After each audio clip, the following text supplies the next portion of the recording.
Hello मेरे प्यारे छात्र छात्राओं, आप सभी को जय हिंद जय भारत। आप लोग बहुत इंतजार किए, मेरा वीडियो एक दिन नहीं आया इसके लिए खेद है, क्योंकि मेरे प्यारे बच्चों आप लोगों के लिए मैं कुछ तैयारियां कर रहा था, इसमें बहुत वक्त लग गया।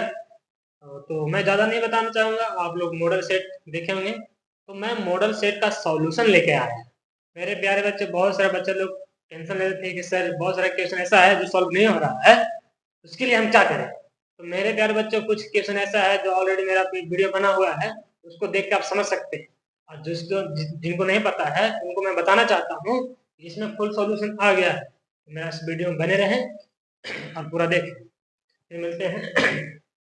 तो ये मॉडल सेट का है, सेट 1 का फुल सॉल्यूशन है।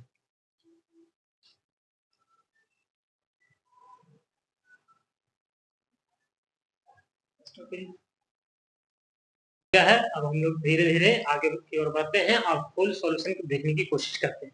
इस वीडियो में जैसे कि आप लोग दिखाई दे रहा होगा, मॉडल सेट यहाँ पे 1 है, ठीक ना। और आप लोग चैनल को जरूर सब्सक्राइब कीजिए, लाइक कीजिए आर के एजुकेटर को।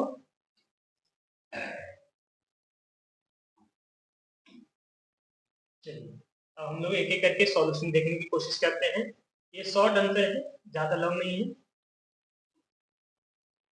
तो पहला क्वेश्चन है मेरे प्यारे बच्चे, दीर्घ रोम क्या है। दीर्घ रोम क्या है और इसका काम क्या है, ऐसा लिखा है, ठीक है। ये आपका मॉडल सेट का क्वेश्चन है, ठीक है। तो कह रहा है क्षुद्रांत यानी कि छोटी आंत की आंतरिक भित्ति उंगली के समान उभरी हुई संरचनाएं होती है, उसको हम लोग दीर्घ रोम या गिल्ली कहते हैं, ठीक है। तो दीर्घ रोम, दीर्घ रोम जो है वो क्या है, अगर आप लोग को नहीं समझ आ रहा है तो मैं बताऊंगा, एक वीडियो डालूंगा, उसमें आप लोग देख सकते हैं, ठीक है। कार्य ये है कि पचे हुए भोजन को अवशोषण के लिए सतही क्षेत्र में बढ़ाते हैं, जिससे पोषक तत्व आसानी से रक्त में पहुंच जाते हैं। यानी कि ये शोषण की काम करता है और शोषण करने के बाद चारों तरफ फैला देता है प्राप्त, और यही इसका मुख्य काम है, ठीक है। और ये ज्यादा कुछ नहीं है, इसमें क्या है ना कि ऐसा है कि आप लोग आंख देखेंगे, आंख, और इसमें ऐसे ऐसे ऐसे ऐसे करके होते हैं। अगर आप लोग ऐसा नहीं समझ में आता है तो आप लोग अपना जीभ को सुखाकर हल्का सा और उस पर अंगुली रख के अनुभव कर सकते हैं, कुछ खस्ता है हम लोग का, ठीक है। तो जो रोम रोम की तरह होता है, उसी प्रकार हमारी छोटी हाथ बड़ी हाथ ये दोनों में होती है, उसी को हम लोग दीर्घरोम करते हैं, ठीक है। अब हम लोग बात करते हैं नेक्स्ट क्वेश्चन। नेक्स्ट क्वेश्चन है, पहला हो गया, दूसरा है अस्टोमाटा क्या है तथा वह कहाँ उपस्थित है। अस्टोमाटा देखिए, कभी कभी प्रश्न में क्या करता है मैट्रिक में प्यारे बच्चों, कि अस्टोमाटा क्या है डायरेक्ट लिख देता है। हमारे समय ऐसा हुआ था कि अस्टोमाटा क्या है ऐसा क्वेश्चन आ गया था, तो हमारा दिमाग से ऊपर चला गया था, क्योंकि मेरे प्यारे बच्चों बहुत सारे बच्चे लोग आता है रंध्र क्या, रंध्र क्या, ठीक है। तो रंध्र और अस्टोमाटा दोनों एक ही चीज है और कुछ नहीं है। अस्टोमाटा पौधे की पत्तियों की सतह पर पाए जाने वाले सूक्ष्म छिद्र है। यानी कि आप लोग पत्ता देखेंगे लेकिन पत्ता में आप लोग को छिद्र नहीं दिखा होगा, लेकिन मैं दिखाने की कोशिश कर रहा हूँ। ये मुख्य रूप से पत्तियों की निचली सतह पर स्थित होते हैं, गैसों का आदान प्रदान करते हैं और वाष्पोत्सर्जन करते हैं, दो काम करता है, ठीक है। पहले पहले हो गया कि ऑक्सीजन को क्या करेगा और कार्बन डाइऑक्साइड को ग्रहण करेगा, ये दोनों काम कर सकता है, ठीक है। और क्या करेगा, वाष्पोत्सर्जन करेगा। वाष्पोत्सर्जन आप लोगों को पता है, केमिस्ट्री में अगर पढ़े होंगे तो ठीक है, नहीं पढ़े मैं आगे बताऊंगा, उसका कोशिश करूंगा, ठीक है। तो स्टोमाटा होता है कहाँ पे, पत्तियां जो होती है ना, आप लोग पत्ती में कैसे दिखाते हैं, ठीक है, इस तरह से पत्तियां होती हैं। तो इसके पीछे में जो लास्ट जो नीचे की भाग होती है, जैसे हम लोग कहते देखिए इधर कुछ है और इधर कुछ है, तो पत्तियों में भी सेम इसी प्रकार का होता है, इधर कुछ और इधर कुछ, इसमें फील कर सकते हैं आप, उसका स्टोमाटा होता है, छिद्र होता है, ठीक है। नेक्स्ट क्वेश्चन, नेक्स्ट क्वेश्चन यह है कि डायलिसिस क्या है। डायलिसिस, डायलिसिस एक ऐसी प्रक्रिया है जिसमें मानव का किडनी फेल हो जाता है या खराब हो जाता है, तो अब इस प्रक्रिया का नौबत आता है, यानी कि इस प्रक्रिया का काम आता है। और इस प्रक्रिया में कुछ होता नहीं है मेरे प्यारे बच्चों। देखिए आप लोग जानते हो किडनी, किडनी क्या है, किडनी के बारे में जानिए। और किडनी को खराब होने से ही डायलिसिस का जरूरत पड़ती है, ठीक है। तो डायलिसिस क्या है, जब किसी व्यक्ति का गुर्दे यानी किडनी खराब हो जाता है और रक्त को अपशिष्ट पदार्थों को नहीं छानता, यानी कि किडनी के काम छन्नी के काम, ठीक है, जैसे हम लोग चाह के छान के नीचे वाले को पी लेते हैं और उसमें बचल चाहवा को फेंक देते हैं, वैसा ही काम मेरा किडनी का है। शुद्ध रक्त को शरीर में फैला देता है और बाकी जो अवशिष्ट रहता है उसको बचा लेता है। ठीक है, वही काम है। दरअसल एक कृत्रिम मशीन के जरिए रक्त को शुद्ध करने की प्रक्रिया को डायलिसिस कहा जाता है, यानी कि कृत्रिम भी कहते हैं। यानी कि मेरे प्यारे बच्चों, आपका जो किडनी है, दोनों किडनी शराब पीने से ज्यादातर खराब होता है ये, क्योंकि इसका काम है छानना। अगर मान लो कि हम लोग चाय छानने वाले से पेट्रोल छानेंगे तो क्या होगा, उसी प्रकार हम लोग पानी पीने के आदमी बने हैं पानी पीने के लिए, और हम लोग क्या पीते हैं, दारू। आहा, क्या टेस्ट है भाई, मजा आ गया पी के, लेकिन वो मजा हम लोग के जाकर भविष्य में आगे जाके क्या बनता है, सजा बन जाता है। क्यों? क्योंकि किडनी धीरे धीरे खराब होती है। जिस तरह छछन्नी को अगर हम नहीं धोते हैं तो खराब होता है, तब जाकर ऐसी नौबत आती है कि हम लोग को डायलिसिस करना पड़ता है, कि ब्लड साफ सुथरा नहीं रहता है, नहीं कर पाता है। तब जाके जो मशीन होता है ना, जो खून को साफ करता है किडनी की जगह पे, उसी को हम लोग क्या करते हैं, डायलिसिस करते हैं। यानी वही प्रक्रिया को डायलिसिस करते हैं। आई होप आप लोग समझ रहे होंगे, नहीं समझ रहे होंगे तो आप लोग कमेंट कीजिए, फिर मैं समझाने की कोशिश करूंगा, आसान से आसान भाषा में कोशिश करूंगा मेरे बच्चों। तरह समजात अंग और समरूप अंग से आप क्या समझते हैं मेरे प्यारे बच्चों? दोनों में सम है, लेकिन एक में जाति के बाद आ गया। आप लोग जात पात समझते होंगे, वो वाला जात ना, ये जात दूसरा हो, और ये हो गया एगो अंग। ये दो गो मूल बात हो बात, यही दो मूल बात इसको क्या करता है, आगे बताता है।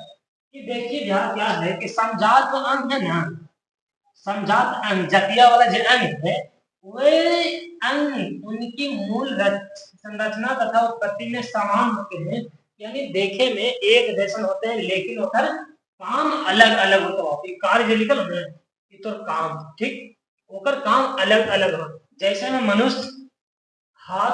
मनुष्य के हाथ और पंछी के पैर, दोनों को देखो भाव, अगर हम लोग फैला देते तो डायनॉक फैला देते, ठीक है। तो ये हम लोग का हाथ है, लेकिन उन लोग के लिए क्या है, पंख है, उड़ने में काम आता है। लेकिन हम लोग का क्या है, ये खाने पीने में काम आता है, यानी कि पूरा हम लोग जो काम है वो करने में काम आता है। ऐसा कब होता है मेरे बच्चों? क्योंकि यह जो अंग है समान है, लेकिन काम अलग अलग है। यही कारण है कि इसको हम लोग समझाता कहते हैं, ठीक है। अब कह समरूप क्या है, तो वे अंग जो देखने में समान हो, ठीक है। कैसे? देखे में समान हो, लेकिन अगर काम, लेकिन वे अंग जो देखने में और कार्य में समान हो, लेकिन उनकी मूलभूत उत्पत्ति भिन्न हो। जैसे कि तितली के पंख और चमगादड़ के पंख, देखो दोनों के पंखे हैं, लेकिन दोनों में अंतर का है, वो समझने के लिए समझना क्या है कि जो अंग देखने में सेम देखने में कैसा है और काम में सेम है ना हो, वे अंग जो देखने में और काम करने में समान है, बराबर है, लेकिन ओकर रचना में कुछ अलग अलग है। और कहीं कैसे, तो तितली के हमने पंखिया पकड़ के मुड़ के तोड़ देंगे और ओकरा में आर पार दिखाई दे सूझा है हम, लेकिन चमगादड़ के देखनी है ना बाबू, अगर ना देखनी हो तो तुमने हम शॉर्ट्स में देखा, ओकरा में पूरा चमड़ा रहा है उड़े वाला में, ओकरा में पंखिया को तू तोड़ ना सकनी, अगर तोड़ फोड़ भी देवे बाबू तो खून बन तो है। देखिए है को जी समरूपी अंग है, लेकिन काम सेम है। यहाँ पर अंगवा समान है और कमो समान है। जैसे में तुम देखनी और बाकी समझने की कोशिश करनी, तब तक मिलाइए और आगे चलेंगे।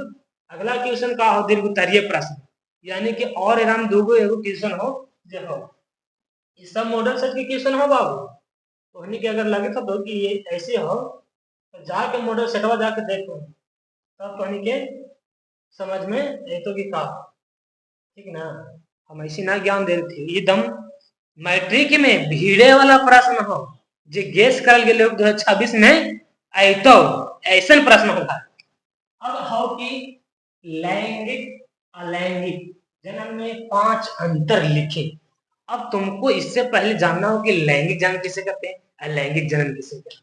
तो हम अभी यहाँ पर डिफिनेशन नहीं बता सकते बच्चों, इसके लिए मैं वीडियो बनाकर डाल दूंगा, आप लोग देख लीजिएगा, ठीक है। और मैं इसमें आप लोगों को सीधे सीधे अंतर बताता हूँ, लेकिन आप लोग को मैं शॉर्ट में बताना चाहता हूँ कि लैंगिक जन्म उसे कहते हैं लैंगिक जनन, उसे कहते हैं जिसमें माता पिता दोनों भाग लेते हैं, लेकिन लैंगिक जनन में कोई नहीं भाग लेता, एक हो जाता, एक उसका चल जाता है। ठीक है, दोनों में तो समझ गया ना, तो उन्हीं दोनों की बात नहीं करते भाई, तुम बहुत तेज आदमी, बातें समझ ही रहे थे।